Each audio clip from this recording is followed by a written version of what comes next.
कैसे आप आई थी सर्बिया से ग्रीस? पैदल मार के आई थी। पैदल? सर्बिया से लेके इधर दिन रात पैदल चली हैं, किसी पैदल। गाड़ी में नहीं आप बैठे? नहीं, आप फैमिली के साथ आई हैं या अकेली आई हैं? इधर हाँ, अकेले। अकेली। आप भी अकेली आई हैं? जंगल तो इतना ज्यादा, सब कुछ जंगल ही है, जंगल के रास्ते आए हैं, सारा जंगल ही था? सारा जंगल ही। तो आपको रास्ते में किसी ने रोका नहीं है बॉर्डर क्रॉस करते वक्त? नहीं रुका, अच्छा, बॉर्डर आपने कैसे क्रॉस किया सर्बिया का? चल के। चल के? नहीं तो आपको गाइड कौन कर रहा था? कौन आपको बता रहा था आपने इस रास्ते पे जाना है? एक वो डंगर था, डंकर पाकिस्तानी।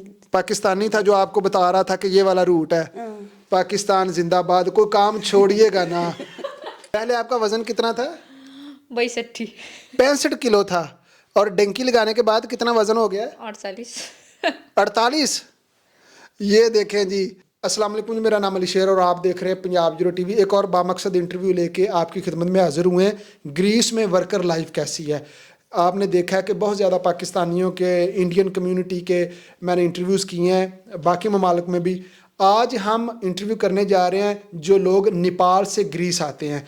कैसे आते हैं, यहाँ की जर्नी कैसी है और यहाँ पे वो काम किस किस्म के करते हैं, यहाँ की लाइफ कैसी है। यकीनन ये बड़ी इंफॉर्मेटिव इंटरव्यू होने वाला। हमारे साथ जुड़े रहिए। हम गुफ्तगू का आगाज़ करते हैं। अस्सलाम वालेकुम जी। सलाम अलैकुम। सलाम अलैकुम। क्या नाम है आपका? मेरा रीता है। जीता? रीता। रीता। आपका नाम? सुस्मिता। सुस्मिता। रीता और सुस्मिता, आपको कितना टाइम हुआ ग्रीस आए? 1.5 साल हो गए। 1.5 साल। और आपको? सेम है। सेम है। कैसे आप आए थे? हम तो उधर सर्बिया से इधर डंगी मार के।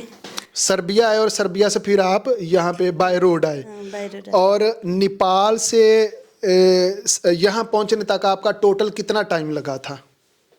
टाइम था, उधर सर्बिया में वीजा लगा के आए, ओके। उधर से इधर चल के 11 दिन।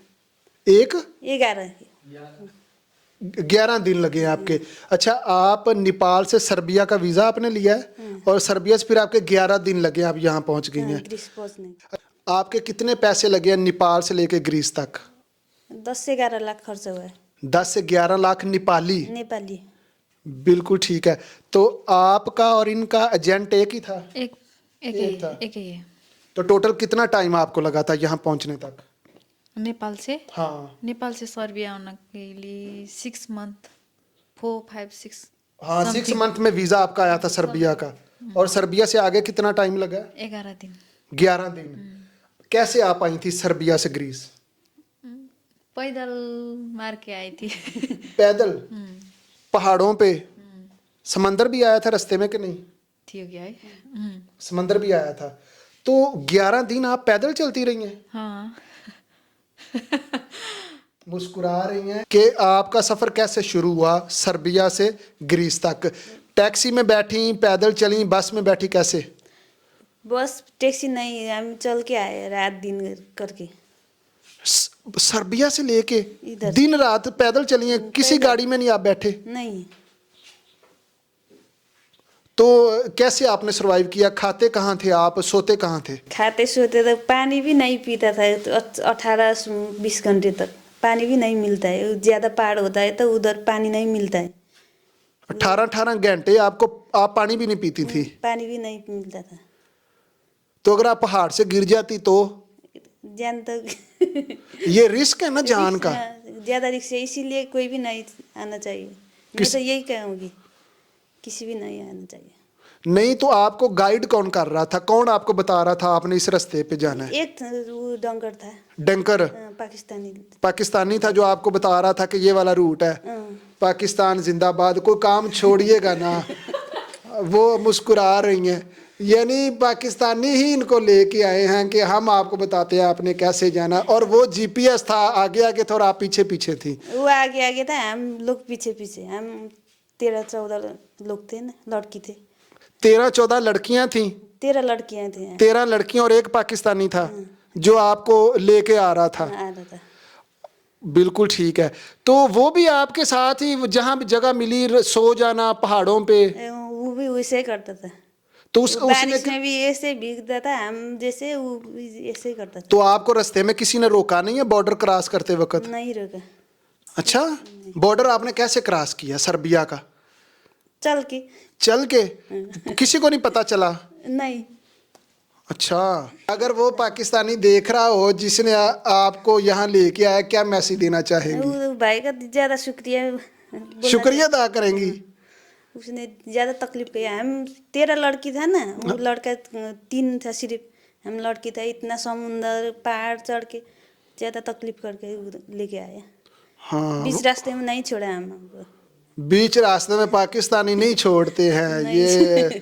ये तो आपको पता चल गया होगा। देखें जी, ये उसका शुक्रिया अदा कर रही हैं जिस बंदे ने इन्हें डंकी लगवाई है कि वो इतने समंदर पहाड़ आए हैं लेकिन उसने मुश्किल में हमें छोड़ा नहीं है।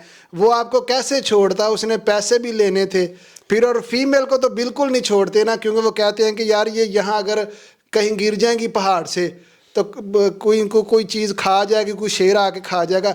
जंगल देखे थे आपने रास्ते में? जंगल तो इतना ज्यादा, सब कुछ जंगल ही है। जंगल के रास्ते आए हैं, सारा जंगल ही था? सारा जंगल ही। डंकी लाने को पहले 65 केजी थे, डंकी ला के आए इधर 48 केजी हुआ। पहले आपका वजन कितना था? 62। 65 किलो था, और डंकी लगाने के बाद कितना वजन हो गया? 48। 48। ये देखें जी, वो कह रही हैं कि मेरा 65 किलो वजन था डंकी लगाने से पहले, अब 48 किलो हो गया। आपका वजन कितना था डंकी लगाने से पहले? मेरा वजन तो 65 ही था। 65। और आज कितना है? अभी भी इतना ही है। आपको कोई फर्क नहीं पड़ा डंकी लगाने से? फर्क तो ज्यादा पड़ा, मेरा वजन उतना ही है। आपका वजन कम नहीं हुआ? नहीं। अच्छा, आप नेपाल में क्या करती थी? कुछ नहीं। कुछ नहीं, वहाँ जॉब नहीं करती थी? नहीं, आप क्या करती थी? मेरे कोई जॉब नहीं थी। जॉब नहीं थी। बिल्कुल ठीक है। तो यहाँ आप क्या काम करती हैं?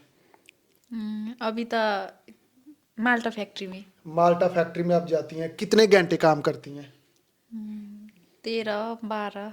12-13 घंटे? ओके। 14 भी करती हैं? सुबह कितने बजे जाती हैं और कितने बजे आती हैं? सुबह 6:30 बजे, 36। 7:30? कति हुन्छ 10, 9। 9-10 बजे। उनको हिंदी उर्दू बोलने में थोड़ी सी दिक्कत आ रही है, कोई मसला नहीं, हमें आपकी समझ आ रही है। अच्छा, आप मुझे ये बताएं कि माल्टे का काम है जिस कंपनी में आप जाती हैं, वहाँ पैकिंग करती हैं आप? जी। मुश्किल काम है, आसान है? काम तो आसान है, ज्यादा खड़ा रहना पड़ता है ना, इसीलिए काम तो आसान है। इतना कितने घंटे खड़ा रहती हैं आप? 12, 14, 13 12-14 घंटे खड़े रह के काम करती हैं? खड़े रहना पड़ता है। बिल्कुल ठीक है। तो फिर आपको आपकी महाना तनख्वाह कितनी है? कितनी सैलरी मिलती है आपको महीने की? सैलरी तो अभी तो घंटा के 5 यूरो है ना। 1 घंटे की 5 यूरो है, तो आप जितने घंटे काम करेंगे उतने 5 यूरो। उतने मिलेगा। अच्छा, मुझे ये बताएं कि आपके डॉक्यूमेंट्स बन गए हैं, पेपर बन गए हैं? नहीं, असलम कार्ड, आमकाई का बैंक अकाउंट बन। असाइलम आपने अप्लाई की हुई है? आपने भी असाइलम अप्लाई किया हुआ है? जी, मेरे भी असेंबली में असाइलम है आपका। अच्छा, मुझे ये बताएं कि आप महाना कितना कमा लेती हैं? इधर हाँ, नेपाल का 1-1.5 लाख। नेपाल का 1-1.5 लाख कमा लेती हैं। यूरोज आप कितने कमा लेती हैं?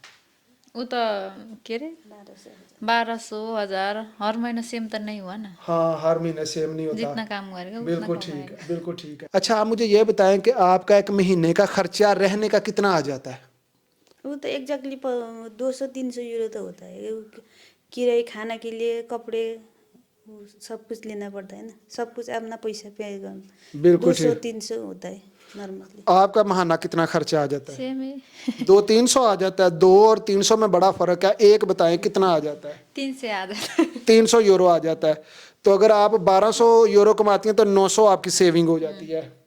बिल्कुल ठीक है। तो पैसे फैमिली को सेंड करती हैं या अपने पास रखती हैं? फैमिली को सेंड करते हैं। फैमिली को सेंड करती हैं। क्या आप समझती हैं कि आप यहीं रहेंगी या किसी और मुल्क जाना चाहेंगी? मैं और मुल्क जाना चाहिए। किस मुल्क जाना चाहेंगी? मालूम नहीं, बाद में सोचेगा। लेकिन आप यहाँ नहीं रहना चाहती? इधर कार्ड नहीं बनेगा तो कैसे रहेगा? यहाँ पे डॉक्यूमेंट्स का बहुत बड़ा मसला है, और अब तो ग्रीस में कोई ऐसा लॉ नहीं है कि आप खुद को लीगलाइज कर सके। तो आगे आप कैसे जाएंगी? आगे भी फिर डंकी लगा के जाएंगी? अब सोचना पड़ेगा, फ्लाइट गैम होता है तो फ्लाइट में ही नेपाल जाएगी मैं तो दोबारा नेपाल चले जाएंगे? डंकी लगा के मैं नहीं जाऊँगी, इतना तकलीफ होता है ना, इसीलिए मैं नहीं जाऊँगी डंकी लगा के। वो कह रही है कि इतनी तकलीफ होती है डंकी में, मैं नेपाल वापस चली जाऊंगी लेकिन मैं डंकी नहीं लगाऊंगी। बिल्कुल ठीक है। ये है जी जर्नी यहाँ पे एक फीमेल वर्कर की।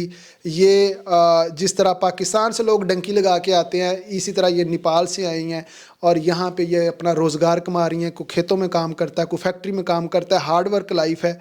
और वो कह रही हैं कि ज़रूर बाहर आएँ, जिसने भी आना, लेकिन डंकी लगा के ना आए। मुश्किल लाइफ है क्योंकि यहाँ पे पेपर नहीं बनते। यकीनन आपके इल्म में इजाफा होगा। इसी के साथ मुझे इजाज़त दें। पाकिस्तान पाइंदाबाद।